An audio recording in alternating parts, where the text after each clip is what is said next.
बिस्मिल्लाहिर्रहमानिर्रहीम। मैं आपका मेज़बान तैमूर यूसुफ से एक नई वीडियो के साथ आज जमात इस्लामी पाकिस्तान की जानिब से इस्लामाबाद के एक निजी होटल में फ़लस्तीन के लिए एक कॉन्फ्रेंस मुनक्किद हुई, नेशनल फ़लस्तीन कॉन्फ्रेंस। उसमें काफ़ी लोगों ने, पाकिस्तान के समाजी, सियासी, मजहबी उलमा ने और सियासी समाजी कारकुन ने और आम आवाम ने, सहाफ़ियों ने बड़ी मकदार में शिरकत की। और मैं कभी कभी सोचता था कि एक आम आवाम की जहन में जो बातें होती हैं, जो हम आम महफिल में बैठकर बातें करते हैं या घर में दोस्तों के साथ बात करते हैं कि भाई फ़लस्तीन के साथ ये इतनी ज़्यादती हो रही है, ये होना चाहिए, भाई पाकिस्तान को ये करना चाहिए, हुकूमत को ये स्टेप लेना चाहिए। मैं देख रहा था कि आज सारों ने वही बातें की, यानी कि ये सोच, ये थाट्स, ये फीलिंग्स, ये सिर्फ हमारे नहीं है, ये जज्बात उनके भी थे। उन्होंने सारों ने भी ये बातें की। पाकिस्तान जो मुस्लिम लीग नून है उनकी जानिब से साबिक वफाकी वज़ीर एहसन इकबाल साहब ने शिरकत की। पीपल्स पार्टी की जानिब से साबिक सेनेट के चेयरमैन नैयर बुहारी साहब ने शिरकत की। अवामी नेशनल पार्टी की जानिब से हिदायतुल्लाह साहब सेनेटर हैं, उन्होंने शिरकत की। जमीयत उलमा इस्लाम की जानिब से मौलाना अब्दुल गफूर साहब सेनेटर हैं, उन्होंने शिरकत की। और पाकिस्तान आर्मी के साबिक DG/ISI, DG/MI lieutenant general Asad Durrani साहब ने शिरकत की। पाकिस्तान के बड़े बड़े ओहदेदारों ने शिरकत की। पंजाब के साबिक IG जुल्फ़िकार अहमद चीमा साहब, उनका एक बुक भी मैं पढ़ रहा था पिछले दिनों, दो टोक बातें, उनसे मेरी मुलाकात भी हुई।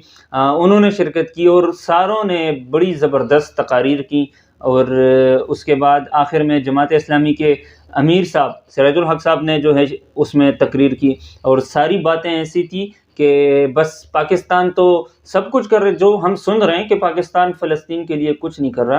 तो उस दौरान जो साबिक DG/ISI है असद दुरानी साहब ने एक बात की कि अभी करारदादों के लिए, तकारीर के लिए ये वक्त बिल्कुल नहीं है, ये बहुत हो चुकी है।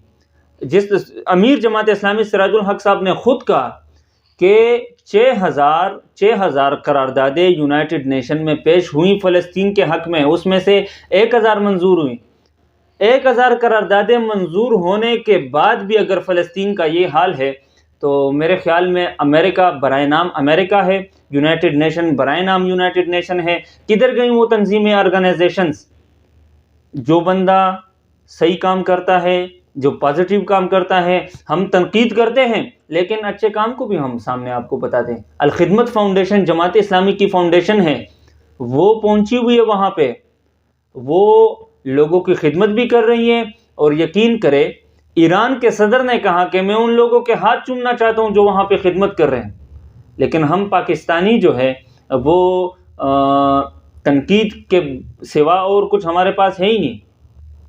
तारीफ़ के साथ साथ तनकीद ज़रूरी है, क्योंकि काम में फिर वो अच्छाई नहीं होती, काम में वो तेज़ी नहीं आती तनकीद के अलावा। लेकिन अच्छाई की भी तारीफ़ करनी चाहिए। अल खिदमत फाउंडेशन के अलावा अमीर जमात इस्लामी सिराजुल हक साहब को आज इस्लामाबाद के अमीर साहब नसरुल्लाह रंधावा ने एक चेक पेश किया। वैसे उन्होंने जो फ़ंड रेजिंग की वो 5 करोड़ की फ़ंड रेजिंग की उन्होंने, उसमें से 3 करोड़ का चेक आज उन्होंने पेश किया। और इसके अलावा अभी मज़ीद भी फ़ंड रेजिंग कर रहे हैं। उसके अलावा उन्होंने जो हदफ रखा आज के इख्तिताम में कि हम 1,000 पिटीशंस यूनाइटेड नेशन को भेजेंगे। लेकिन मेरे ख्याल में ये पिटीशंस, क्योंकि 6,000 करारदादें उन्होंने भेजी है, उसमें से 1,000 पास हुए, तो 1 करोड़ पिटीशंस भी अगर भेज दें, वैसे असर पड़ता है। वो कहते हैं ना कि आप जब बिल्कुल आखिरी लम्हा हो, आप सिर्फ बोलें, इशारा तो करें, आप अपने हिस्से की शमा तो जलाएं। वो तो कर रहे हैं। चले, हम अगर बाटी पार्टियों की बात करें तो उसके बनिस्बत जमात इस्लामी ही है। पिछले दिनों आपने कराची में देखा, आवाम की एक भीड़ निकली हुई थी सड़कों के ऊपर जमात इस्लामी की काल पे। तो मेरे ख्याल में हुकूमत को जो हमारे वज़ीर आज़म हैं उनके जो साबिका ट्वीट्स हैं या ISPR की जानिब से जो साबिका ट्वीट्स हैं, वो दिली इत्मीनान और सुकून के लिए वो काफ़ी नहीं है। आज जमात इस्लामी और जमीयत उलमा इस्लाम के उलमा ने दानिस्ता तौर पर बबांग दुखल ये कह दिया कि जिहाद के अलावा और कोई रास्ता नहीं है। सिराजुल हक साहब ने यह भी कहा कि अगर जिहाद के अलावा कोई और रास्ता है तो आप मुझे बताएं, हम आपके हाथ पे बैत कर लेंगे। क्योंकि आप देखें, यकीन करें, आप जिहाद के अलावा और कोई रास्ता है ही नहीं है। نو امپاسبل سولوشنز وداؤٹ دیٹ. تو یہ جو لمحہ ہے یقین کرے 1200 لوگ ابھی بھی ملبے تلے دبے ہیں.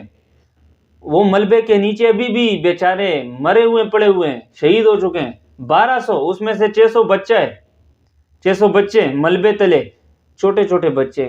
عورت کی ایک ویڈیو آئی, اس میں سے وہ عورت جو ہیں دھماکے میں یا ان کی بمباری میں فاسفورس کے دھماکے کر رہے ہیں, بمباری کر رہے ہیں, اس میں سے وہ عورت بیچاری اپنے نومولود بچے کو, نومولود تو کیا وہ ابھی پیدا ہی نہیں ہوا تھا, وہ ماں کے پیٹ سے ایسا نکلا وہ 2 ٹکڑے تھا. وہ اس ظالم دنیا کو یہ بھی نہ بتا سکا کہ میں کون ہوں اور کس طرح میں اس دنیا میں آیا ہوں. تو یہ عالم اسلام کے لیے, صرف پاکستان کے لیے نہیں, پورے عالم اسلام کے لیے ایک لمحہ فکریہ ہے. یقین کرے کہ اس لمحے میں اگر کوئی سٹیپ نہیں لیا گیا تاریخ میں, پھر ہم صرف تاریخ کے اوراق میں پڑھتے رہیں گے کہ عالم اسلام سے, عالم اسلام والوں سے, جو ابھی موجودہ کرنٹ حکمرانان ہیں, ان سے یہ غلطیاں ہوئی تھی. بڑے بڑے لوگ بڑا بڑا مطالعہ کرتے, بڑے بڑے سٹڈیز کرتے ہیں, ان کے پاس حل کیوں نہیں ہے؟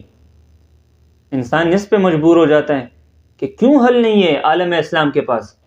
تو آج یہ جو کانفرنس منعقد ہوئی تو میرے خیال میں اس کا کوئی نہ کوئی تو پازیٹیو امیج حکومت پاکستان اور عالم اسلام پہ جائے گا. بقایا OIC کا اجلاس جو ہے اس میں بھی ہم متوقع ہے, اس میں بھی ہم امید رکھتے ہیں کہ عالم اسلام کوئی نہ کوئی سٹیپ اٹھا لیں.